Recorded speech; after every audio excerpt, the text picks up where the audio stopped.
सीधा सीधा सवाल न सिर्फ सेंस ऑफ अप्रोच पर है बल्कि उन तमाम बयानों पर है जो सबकी तरफ से नजर आए। मैं कहती हूं कि बाबा क्यों सबको उसके नाम पर एक क्लीन चिट दी जा रही है सबकी तरफ से। प्रशासन की गलती, सरकार की गलती, आयोजकों की गलती, सेवादारों की गलती। अरे बाबा कौन है भाई? सिर्फ क्योंकि वोट बैंक है, 10 जगह उपचुनाव होना है, कोई बाबा के बारे में कुछ कहना नहीं चाहता तो 123 जिंदगियां चली गई यूं ही, कोई बात नहीं करेगा उस बाबा के बारे में। पूर्णिमा जी, बहस की शुरुआत करते हुए आपने कुछ सवाल पूछे थे, उसमें से एक सवाल ये भी था जी। जितने भी सवाल आपने पूछे थे उन सबका जवाब हाँ है। और मैं कहूँ तो जो मुझे कहना था वो आप ऑलरेडी कह चुकी हैं। मैं आप ही की बात का पूरा समर्थन करता हूँ। जिस मुद्दे की तरफ आप उठा रही हैं बात को, जो मेन इसकी जड़ में है, इस देश में हादसे होते रहे हैं और बहुत सारे हैं, सभी दुखद हैं। कोई भी दुर्घटना, जैसे दुर्घटना कोई हो जाए तो अब जैसे ट्रेन के हादसे हैं उन पर तो एक मानवीय लापरवाही होती है, लेकिन ये जो यहाँ हाथरस का हुआ है निश्चित तौर पर बहुत ही मर्माहत करने वाला, बहुत ही पीड़ादायक है।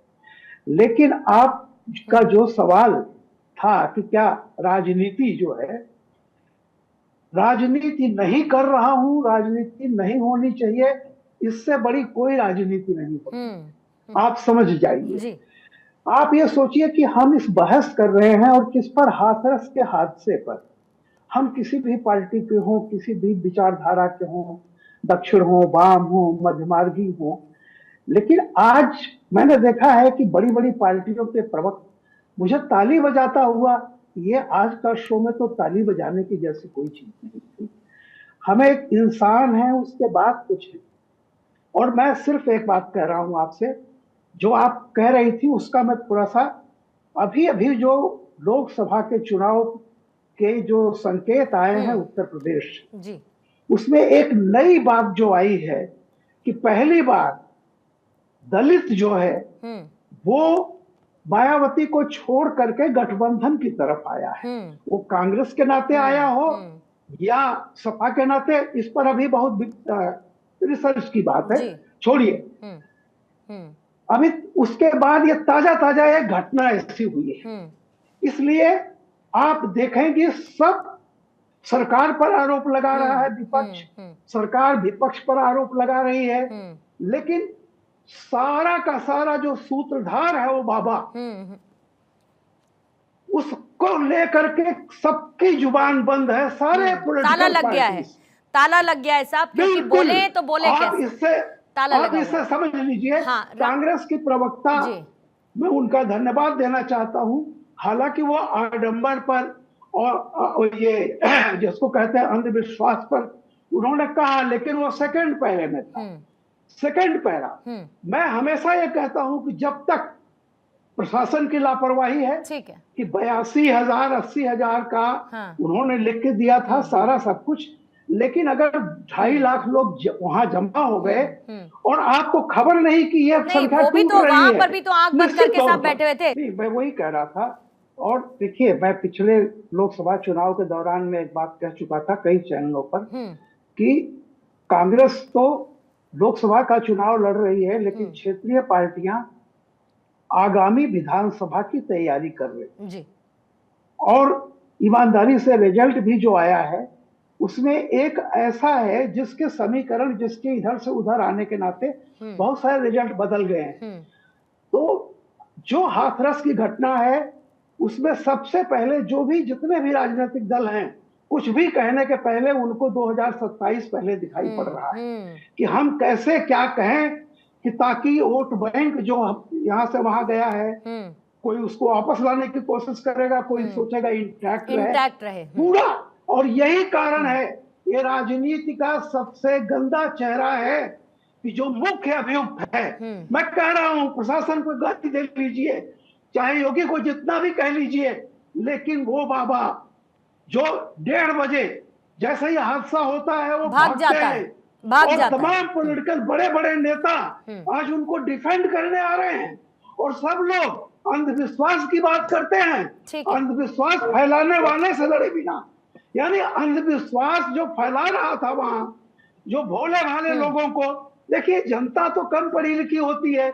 अब आप ये कहिए कि जो शातिर दिमाग होते हैं वे हमेशा वो दोषी होते हैं, ठीक है सर, भोली भाली जनता दोषी ठीक है नहीं सर, होती है। थोड़ा सा इसको शॉर्ट रखते हैं। कनिका जी आपके पास आते हैं और जो रामकृपाल जी ने कहा उसी बात को मैं आगे लेती हूँ। क्या सीधे सीधे वोट बैंक के लिए बाबा को नजरअंदाज किया जा रहा है? मेरा बहुत स्ट्रेट सवाल इसीलिए है क्योंकि यहाँ पर बैठकर हर एक व्यक्ति कह रहा है ना ना इस पर राजनीति नहीं करेंगे, हम इस पर राजनीति बिल्कुल नहीं करेंगे। लेकिन असल में अगर आप उतर कर देखेंगे तो इसमें सिवाय राजनीति के और कुछ नहीं पाएंगे। जी बिल्कुल, पहले तो मैं ये बोलना चाहूंगी कि बहुत ही दुखद घटना हुई है ये, जिस चीज का कोई जस्टिफिकेशन नहीं है। दोनों पार्टीज आपस में जो है वो ब्लेम गेम खेल रही हैं, पॉलिटिकल इश्यूज क्रिएट कर रही हैं, तो इस चीज का कोई जस्टिफिकेशन नहीं है। दूसरी मैं ये चीज सामने रखना चाहूंगी कि मेरे नजरिए से ये जो घटना हुई है ये एक नेग्लिजेंस की वजह से हुई है, लापरवाही की वजह से हुई है, क्योंकि किसी का भी कोई भी क्रिमिनल इंटेंशन इसमें था नहीं। कोई भी व्यक्ति ये सोच के ऐसी हरकत करेगा नहीं, पहली बात तो कोई भी क्रिमिनल इंटेंशन इसमें किसी का भी नहीं था। एक लापरवाही हुई है जिसकी वजह से ये घटना जो है वो हुई है। तीसरी बात, ये बिल्कुल एक पॉलिटिकल इशू बनाया जा रहा है। अगर आज की डेट में अगर कोई ये कहे कि ये पॉलिटिकल इशू नहीं बनाया जा रहा है तो मुझे लगता है उस इंसान को खुद ही वो फेस नहीं कर पाएगा अपने आप को, क्योंकि ये साफ तौर से एक पॉलिटिकल इशू अब बन चुका है। बट जहां पे ये पॉलिटिकल इशू है मुझे लगता है लीगल इशू भी है, क्योंकि हर कोई चाहता है, हर कोई, अब जैसे बात चल रही है क्लीन चिट दे दी गई या हर कोई कॉम्पेंसेशन की बात करता है, तो ये सारी बातें जो हो रही हैं वो हर कोई अपने आप में अपने ओपिनियन सामने रखते हैं। बट हमें एक लीगल एंगल जो है वो हमेशा रखना चाहिए अपना। जो ये मैटर है वो कोर्ट में आ चुका है, इन्वेस्टिगेशन अभी जारी है। सब लोग कहते हैं कि अभी एफआईआर नहीं हुई है या बाबा भागे हुए हैं, तो एक लीगल एंगल भी है इसमें। पॉलिटिकल इशू तो है ही है, वो तो कोई डाउट ही नहीं है मैम, बट एक लीगल एंगल भी है, क्योंकि एक लॉ एंड ऑर्डर के हिसाब से ही हमें चलना पड़ेगा। हम कितना ही बोल लें कि कौन जिम्मेदार है या कौन जिम्मेदार नहीं है या क्लीन चिट है कि नहीं, हम कितनी भी इस बारे में बात कर लें, बट जो भी प्रोसीजर है वो लॉ के हिसाब से ही चलेगा। तो मैं लीगल इशू पे थोड़ा सा लाइट डालना चाहती हूँ कि इन्वेस्टिगेशन अभी प्रोसेस में है। इन्वेस्टिगेशन में अभी जो 6 लोग हैं वो पकड़े भी गए हैं। छोटे से छोटे लोगों से लेके बड़े से बड़े अधिकारी तक से पूछताछ जारी है। कई लोगों की हो चुकी है, जिसमें बाबा जी का भी नाम है, उनका भी एक नाम है, उनसे भी पूछताछ होगी। उनसे पूछताछ के बाद ही एफआईआर नाम है कनिका, सिर्फ इतना नाम है कि इनका आयोजन था, सत्संग हो रहा था, ये है बाबा, इनका सत्संग चल रहा था, बस इतना ही नाम है उनका। और मैं आप जो बात कह रही हैं मैं उससे 100% अग्री रखते हुए, लेकिन एक मानवीय आधार पर ये जरूर कहना चाहती हूँ कि आप जाके किसी एक 12 साल की बच्ची जिसके माँ बाप मर गए इस भीड़ में दबकर उसको जाकर नहीं कहेंगे कि अभी तो लीगल मैटर है और लीगल जिस तरीके से होगा हम उसी आधार पर चलेंगे। जिन माँ बाप का 3 साल का बच्चा मर गया उस भीड़ में दबकर उसको जाकर थोड़ी कह पाएंगे हम, और किस मुंह से कह पाएंगे। प्रियंका जी आप कुछ कहना चाह रही थी? प्रियंका जी।